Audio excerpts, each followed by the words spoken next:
Bonjour à tous, bienvenue sur Lamarco, IMO et Crypto. Aujourd'hui, on va parler d'un concept qui est fondamental lorsque vous faites de la crypto, c'est la conservation de ces cryptos. Alors, vous avez trois façons de conserver vos cryptos. Sur une plateforme d'échange, c'est ce qu'on appelle les online wallets. Sur vos ordinateurs ou vos smartphones, c'est ce qu'on appelle le desktop wallet, ou alors dans une espèce de clé USB, donc du matériel, donc du dur, ce qu'on appelle les cold wallets. Alors, on va voir tout ça, c'est super important. Super important comme tout ce que je dis d'ailleurs, non? Alors, sur la blockchain, les transactions sont enregistrées dans des blocs. La lecture de l'ensemble de ces blocs permet de déterminer le solde de chaque compte. C'est un peu comme dans un livre, c'est comme dans un livre de compte classique. Et les crypto-monnaies ne quittent jamais la blockchain.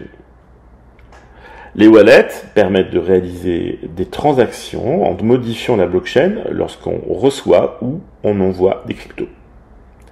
Il est possible d'envoyer des crypto-monnaies sur l'adresse d'un portefeuille qui n'a pas encore été créé ou tout simplement qui n'est pas connecté au web. Un wallet contient deux choses. Un, des adresses publiques qui sont utilisées pour recevoir des crypto-monnaies ou pour consulter le solde des crypto-monnaies. Chaque adresse est liée à une seule crypto-monnaie. Et vous avez aussi la clé privée qui fonctionne comme un mot de passe. Toute personne possédant cette clé privée peut consulter et déplacer les fonds contenus dans le portefeuille.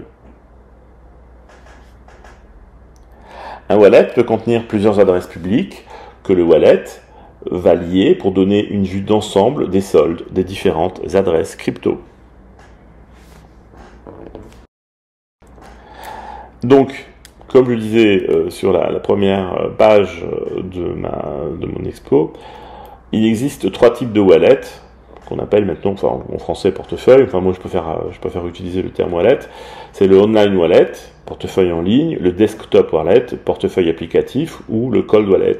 C'est un portefeuille physique et qui peut être déconnecté du web. Alors, commençons par le online wallet.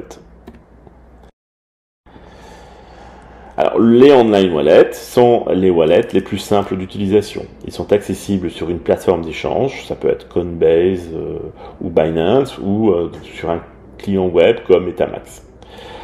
Par exemple, un online wallet est donc lié à une plateforme qui stocke vos crypto-monnaies et qui détient les clés privées des crypto-monnaies qui lui sont confiées.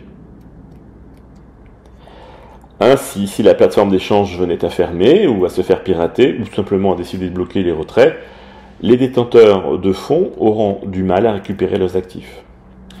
Alors évidemment, quand on dit ça, on pense tout de suite à FTX qui utilisait un online wallet.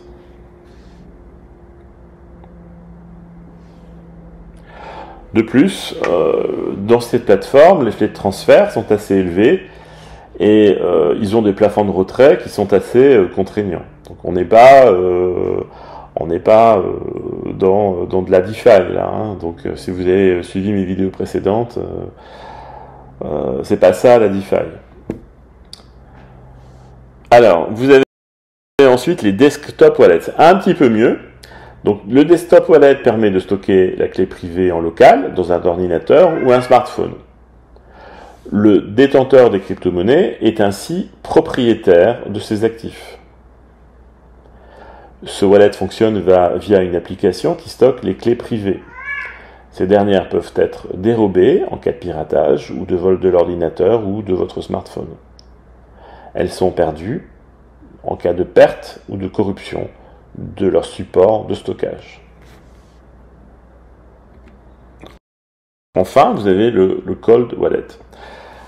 Un cold wallet n'est pas relié au web et ne peut donc pas être piraté. Les clés privées sont stockées sur un disque dur externe ou sur une clé USB. Les crypto-monnaies ne sont cependant pas dépendantes du support physique, mais d'une seed phrase. C'est une phrase mnémotechnique utilisée par les différents wallets.